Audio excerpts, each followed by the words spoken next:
अस्सलाम वालेकुम, मेरा नाम है शाम यकूब है और आप सबको स्किल्स पॉइंट चैनल में खुशामदीद।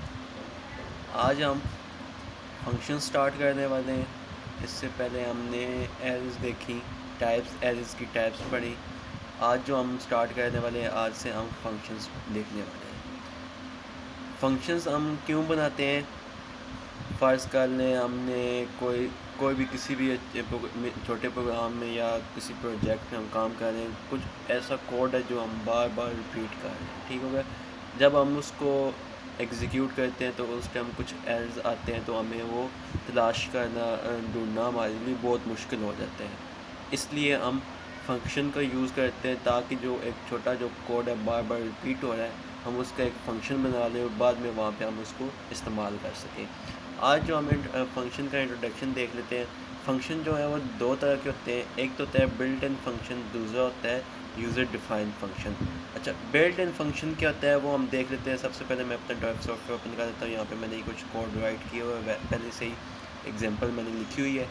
अब जैसे कि बिल्ट इन फ़ंक्शन इसमें क्या है, जैसे कि ये गेट सी एच, ये एक लाइब्रेरी का फ़ंक्शन है। इस लाइब्रेरी का फ़ंक्शन है conio.h। और भी बहुत सी लाइब्रेरी जो बिल्ट इन फंक्शंस होती हैं, जो इसके अंदर फंक्शन पहले से ही डिफ़ाइन होते हैं। ये यहाँ पे मैंने इसको कॉल की है, तो ये ऑटोमेटिकली इस लाइब्रेरी को देख लेगा, ठीक हो गया। ये पहले से ही बिल्ट इन फंक्शन होते हैं और बहुत सी लाइब्रेरीज होती हैं, जैसे मैथ हो गई, बाकी चीज़ें हम आस्ता आस्ता हम देखेंगे, ठीक है। उसके अलावा हम देखते हैं यूज़र डिफाइंड फ़ंक्शन क्या होता है। अच्छा, यूज़र डिफाइंड फ़ंक्शन कहते हैं, अगर मैं कह दूँ ये मेन फ़ंक्शन जो है, ये भी एक यूज़र डिफाइंड फ़ंक्शन मैं कह सकता हूँ। क्यों कह सकता हूँ?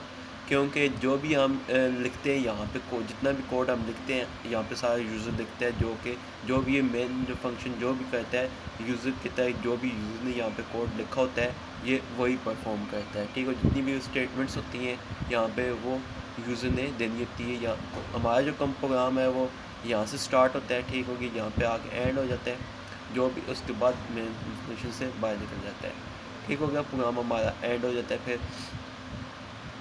अब फंक्शंस क्या होते हैं? अगर हम फंक्शंस को हम अपना प्रोग्राम हम, एक तो ये बात है फंक्शंस की खसूसियात में से एक खसूसियात ये है कि जो भी बड़ा कोड है, जो भी कोड रिपीट हो रहा है, हम उसको एक बार लिख के हमारा प्रोग्राम जो है बहुत ही ईज़ी वे में हमें आसानी से समझ आना शुरू हो जाता है, ठीक हो गया।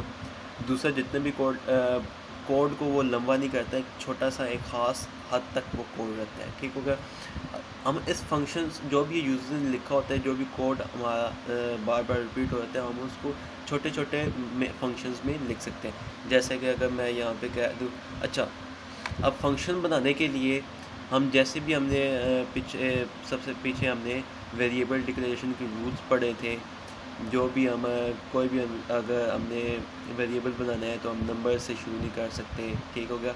इसी तरह जो भी हमारे जो वेरिएबल के रूल्स होते हैं वो सारे फंक्शंस पे भी अप्लाई होते हैं, ठीक हो गया। हमने जो भी फंक्शन बनाते हैं, हमने उन रूल्स को जहन में रख के फंक्शन बनाना होता है। अब फ़र्ज़ करें यहाँ पे मैंने फंक्शन बनाया हुआ है, जैसे कि मैंने सम का फंक्शन बनाया है, sum1, ठीक हो गया। और यहाँ पे स्टेटमेंट्स हैं, ठीक, स्टेटमेंट 1 होगी, आगे अप टू सो ऑन।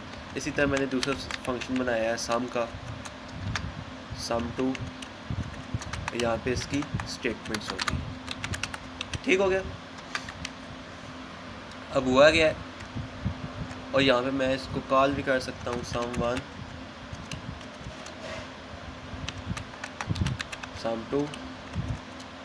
अब होगा क्या, कंट्रोलर जब यहाँ पे आएगा, वो पहले इन स्टेटमेंट्स को रन करेगा। जब ये देखेगा यहाँ पे फंक्शन कॉल हो रहा है, तो वो सीधा कंट्रोलर यहाँ पे आ जाएगा, ठीक हो गया। यहाँ पे जो भी स्टेटमेंट्स हमारी, जो भी कोड हमारा होगा, उसको रन करके कंट्रोल वापस आएगा यहाँ पे, ठीक हो। यहाँ से अब दोबारा इसको देखेगा, ठीक है, sum2 को। फिर यहाँ पे कंट्रोलर आएगा, यहाँ पे जो भी स्टेटमेंट्स होंगी वो देखेगा, एग्जीक्यूट करेगा, दोबारा से यहाँ पे आ जाएगा। उसके बाद जो भी मेन फंक्शन पे बाकी जो कोड होगा, अगर ख़त्म हो गया प्रोग्राम, तो हमारा प्रोग्राम को एंड कर देगा, ठीक हो गया। ये थे हमारे पास फंक्शन का इंट्रोडक्शन।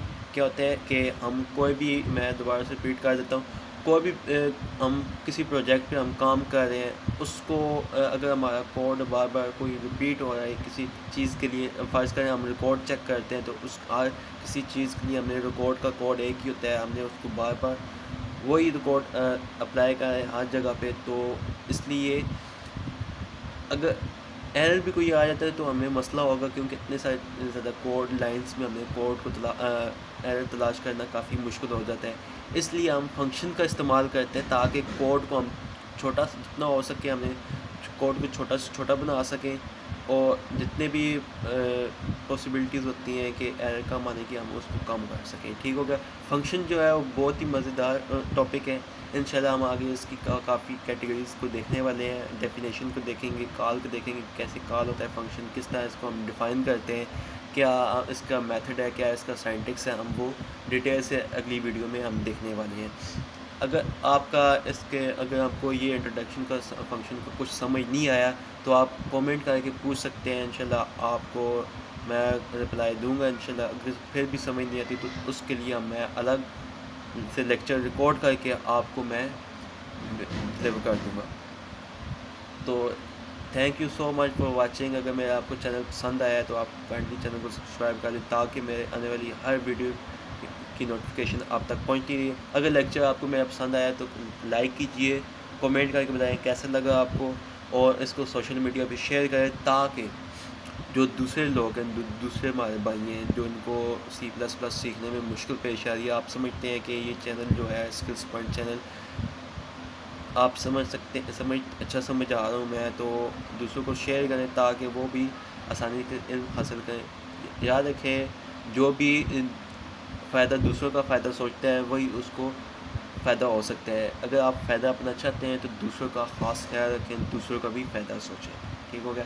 तो मिलते हैं इंशाल्लाह नेक्स्ट क्लास में, तब तक के लिए खुदा हाफ़िज़।